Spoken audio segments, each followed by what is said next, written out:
Hey guys, welcome to Madras Makas. Today we are going to talk about the movie. It's not a normal movie because this is the talk of the town of the movie today. Any movie in India, if it is reached or if it is released on the first day, it will collect some huge amount. But after the weekend over, the weekdays, the movie going to drop.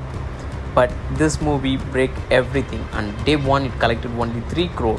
But on day 4 and day 5, on weekdays, Monday, Tuesday, it collected more than 15 crores. It's nearly 5 times the collection of the day 1. Why everyone is talking about these movies? Do you want to know? Just come and see.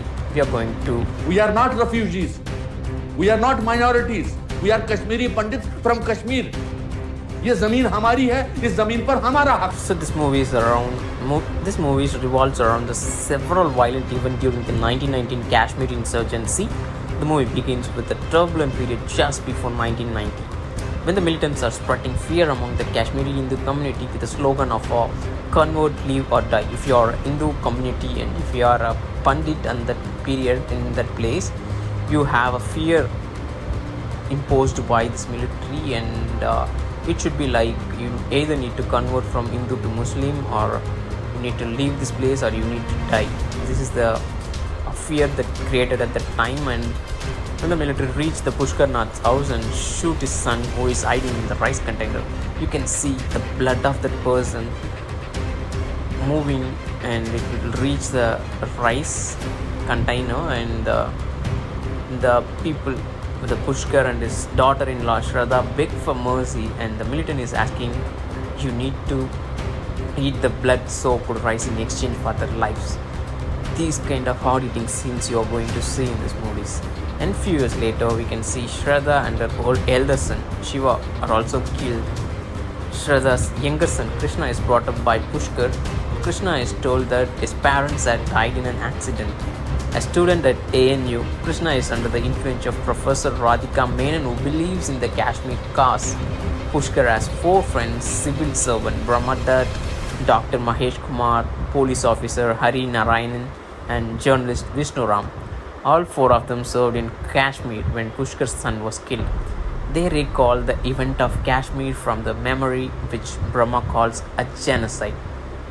It's a mass killing of people of particular generation, or particular people and their family and the region and the community. Everyone got killed by the brutal force. That is what happened there.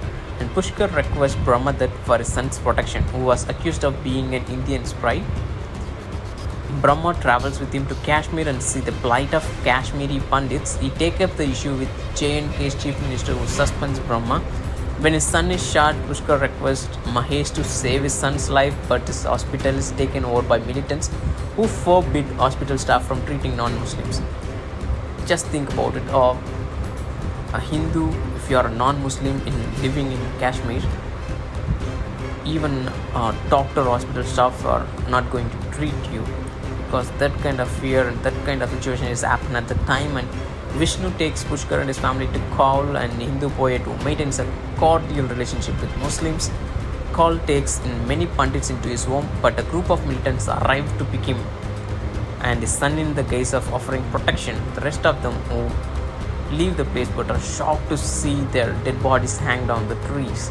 The refugees settle in Jammu, living on a mirage ration and harmful condition. Brahma is appointed as an advisor to the new governor of JK.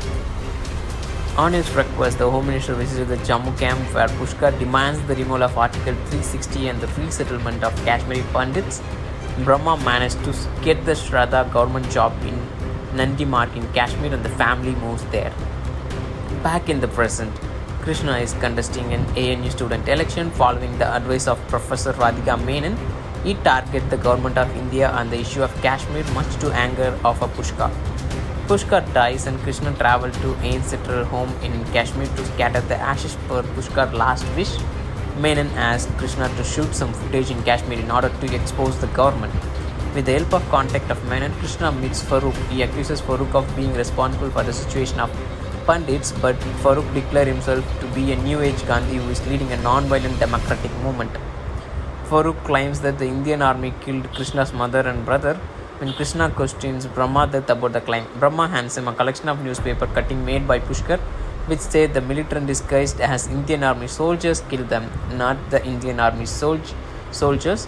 It is only the terrorists who disguised as Indian army are killed them. Sometime after Pushkar's family settled in Nadi Marg, a group of militants headed by Farooq dress up as Indian army and round up the remaining Pandits there.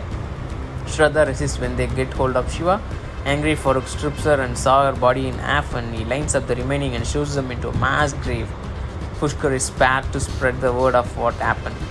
Krishna returns to Delhi and gives a long speech about the history of Kashmir, giving his perspective on the situation of Kashmiri Pandit. His speech is met with both resistance and support. So if you see this movie as a normal movie, it will be really difficult because the normal movie audience will expect a mass scene, fights and song and to dance kind of thing, comedies and all. But this movie is really different from a normal movie. It's kind of a documentary. It gives a documentary feel, but the movie hit you hard because the people who face the fear of living in your own place, and you are not allowed to live in your own place, but you have a feel like that you're in. You can see it is a really difficult phase for a human being to live because your entire ideology and your entire live, your family, everyone belongs to one place, and that place is tormented by the terrorists, and they disguised as Indian army and they kill everyone, and they ask you to convert or die or you need to move. So this kind of thing is a really difficult situation, and if you want to see a die hard eating movie, you just go and watch and see and feel what happened to your Indian Hindu Pandits in Kashmir, and you will definitely feel and you will cry because of watching what are all the torture they have faced in their life. So I will give you really a thumbs up for this movie because this kind of movies you won't see in India usually. So you need to watch and feel how they feel, right? So you can see this movie and give your comment in this movie.